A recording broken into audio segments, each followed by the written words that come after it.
way back when, before the history was written on paper, there was a young man named Orpheus. Now, Orpheus was not a regular young man. He was the son of Calliope, who was one of the Muses. And the Muses were the goddesses of the arts. And Calliope was the goddess of music. And so he was mortal, but also gifted.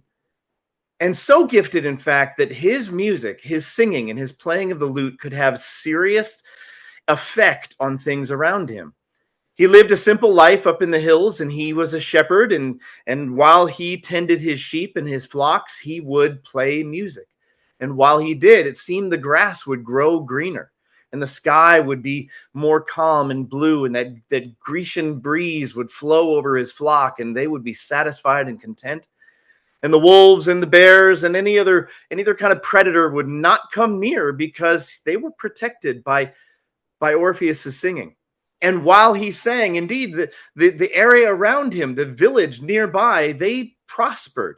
People were happy. People spent money freely. People's products were better. The bread baked better. The olives were plumper. Everything was better when Orpheus played his music and was in a good mood. And one day, Orpheus fell in love. And the village never prospered as much as when he was in love with this young, beautiful woman named Eurydice. And after a courtship of some time, they were engaged to be married. And then they were married. And the festival that they had, 3 days, spread into 4 days. And the whole time, the entire time, we don't know how he did it, Orpheus played. Off and on, played, and the wine flowed, and the dancing. No one tired of dancing. No one got so drunk they couldn't drink more and enjoy themselves. Like, the jokes were funnier. The songs were singinger. Everything was better.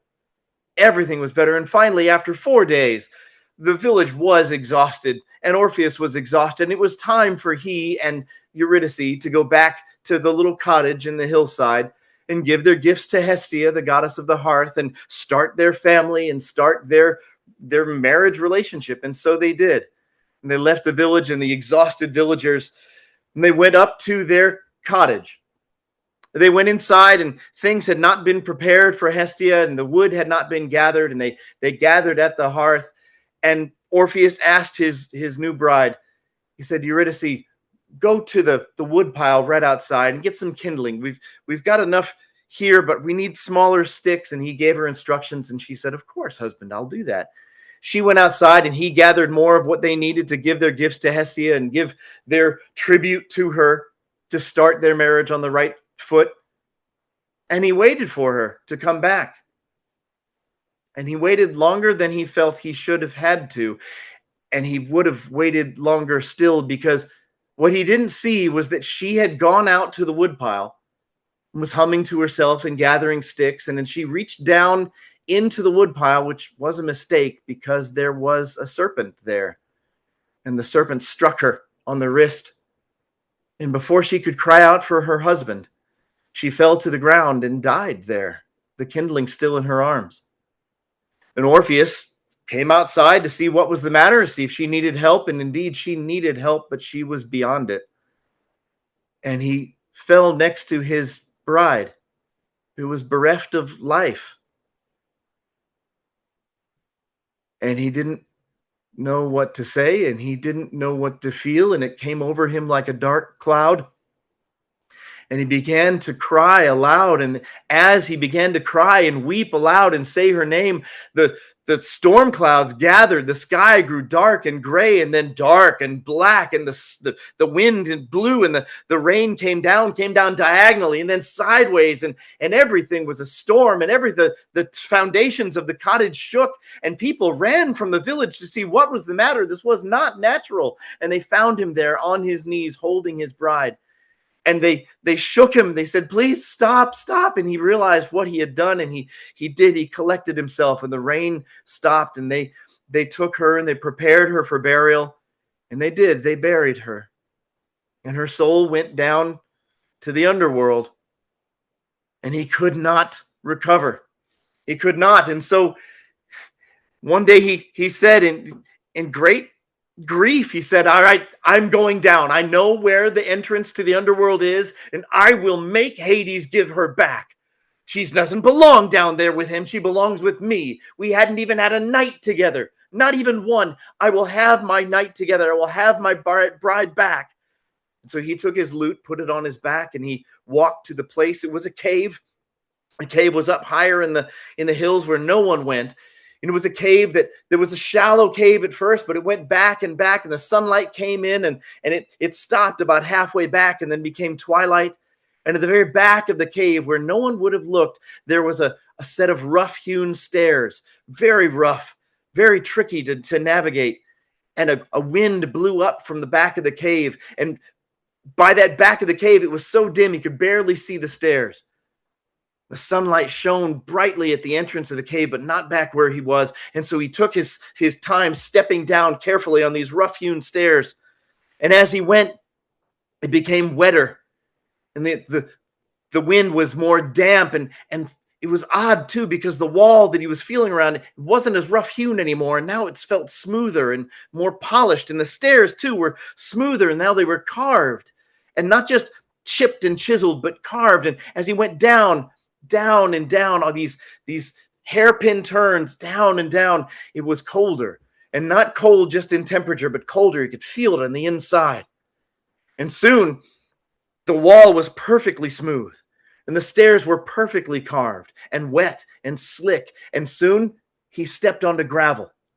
And he knew the gravel was the very banks of the river Styx. He could hear the river rushing, could barely see it until his eyes adjusted.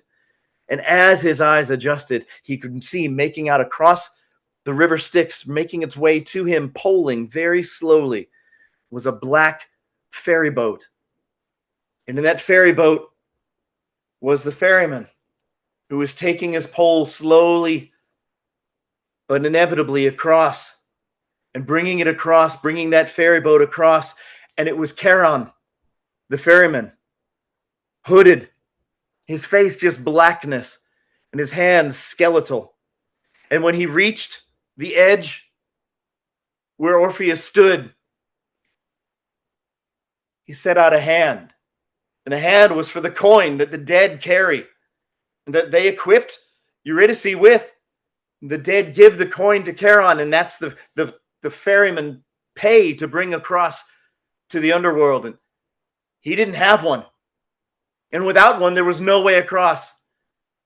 And Charon closed his fist and began to pole his way back. And that's when Orpheus pulled out his lute and began to play a song. He began to play a song of such pure grief and injustice and anger that Charon stopped poling and pulled his way forward again. Put up one skeletal finger. Once, he said. And so Orpheus climbed onto the boat and they carried him across to the other side. He stepped out on what was very thin, wispy grass on the other side of the river Styx. And as he walked across these long, rolling plains to the horizon that he could barely make out, all green light, pale green, dark. As he did, hands reached up from what was the grass, and hands reached up, ghostly hands reached to his elbow or to his ankles and up his legs, trying to grab onto him. And he knew these were the hands of the dead, that if he got grasp, he would be pulled to the ground. If ever a mortal was pulled to the ground, he would stay there. And he pulled his feet off, but the dead gripped him, and he pulled that lute off, and he played again the song of such grief and such longing to see his bride again that the dead released their grip and faded back down to the ground. He walked quickly now with a purpose. He knew he had to get there and get there soon. He wanted to see her again. He missed her. He missed Eurydice. And as he did, he came over the hill, and there was a den, a dark den to the right. And you could hear breathing like a massive bellows of a smith. And he could hear it like the sound he heard in the village when the bronze workers were working the bellows. And it wasn't a bronze bellows. It was Cerberus. Cerberus, the three-headed hound that guarded the gate of Hades. And it came out snapping and snarling, and its tail bristled, and its haunches bristled, and it was ready to attack. And he'd come too far. Orpheus again pulled out his lute, and he played such a song of belonging, and a song of love, a song of of needing someone at Cerberus, this hound that was cast out of Hades away from its master, felt the same longing, felt that same love, and let him pass, tucked its tail between its legs and retreated into the den. Well, then he walked just a little bit further, and there it was. There it was, the obsidian gates of Hades. Obsidian and tall and smooth and so black, no light reflected from it. And the gates opened up slowly. And they opened inward. They weren't used to opening outward. They opened inward, and he walked in, and there was the palace. And each gate opened to him as if he were the dead. And then he could see at the end of the room, the end of the courtroom, the court of Hades, was the great god of the dead, sitting on his obsidian throne. And next to him, silent, was his sometimes bride Persephone. And Hades said, "Stop! You're mortal! Why are you here? Why do you desecrate my kingdom with your breath? Leave now!" Orpheus said, "I will not. You have my bride, and I want her back. She was taken from me too soon, and you know it, Lord Hades. You know it. Give her back to me." And Hades chuckled. And to hear the Lord of the dead chuckle is a dreadful thing to hear. And he said, "No, no, boy. She's mine now, and she'll remain here, just as you will if you don't turn on your heel and leave correctly right now. Do you want to stay?" "No, Lord Hades, I do not want to stay, but I will not leave without her." He said, "I'm sorry, boy. There's nothing I'll do." And he felt no pity, because he'd forgotten the sun and forgotten the warmth and forgotten love. Even Persephone loved him because she had to. And she looked up to her husband, and she put a pale hand on her husband's shoulder, and she said, "Lord, do this for me. I ask nothing more this year. Do this for me." And nothing more could have persuaded Hades. Nothing more could have done it. He looked down at his bride and he said, "For you then, not for him, for you." He looked back to Orpheus and he said, "Orpheus, here's what I will allow. If you turn on your heel and go back the way you came, I will send her shade after you. She will follow you. But you will trust me in this. If you do not, if you turn to look at her, if you turn to see whether I have been good to my word, then she will return to be mine forever. Do you understand? If you turn and look at her before you are both in the sunlight at the edge of the entrance, she will be mine, as you will be one day." And Orpheus said, "Yes, Lord, I'll do that. Turn now, then."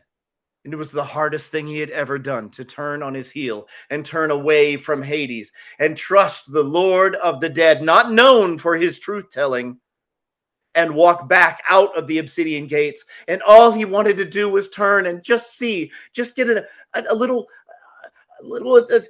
assuage, a little assurance that she was in fact behind him. And he said, "No, I will not. I'll just keep walking. I'll keep walking." And he did. He walked, and he walked past out of those gates, and he walked past the three-headed hound, who no longer growled, but instead looked at him as he walked, and he could see in his peripheral vision, did the hound look at something behind him? He just wanted to look. He just wanted to see just once, please. And everything in his heart wanted to turn around just to glance. But he knew the Lord of the dead was waiting for that glance. And so he wouldn't give him the satisfaction. And as he walked and walked, he turned and walked over the plains where the dead reached up for him. And this time they no longer grabbed, they pushed him. They pushed him along, and he walked with swifter feet. And he wondered, were they doing the same for her? Were they helping her? Was she right behind me? And he waited. He couldn't. He just wanted to look, but he didn't look. He didn't look. I'll just keep going. And then he got to the wispy grass of the river Styx, and he saw Charon coming. And sure enough, he did. He waited. and he let him on. And the boat sank just a little bit. And as he stood watching the other bank, wanting just to turn just a little bit, maybe just a sight, just a little sight, he didn't dare. And he listened. He wanted to, did a shade have weight? Did the boat weigh down? He didn't think it did. They got all the way across the river Styx, and he got to the other side. He stepped out, heard the crunch of gravel under his feet, and then he heard too a slight crunch behind him. Was she becoming corporeal? Was she becoming solid again, physical?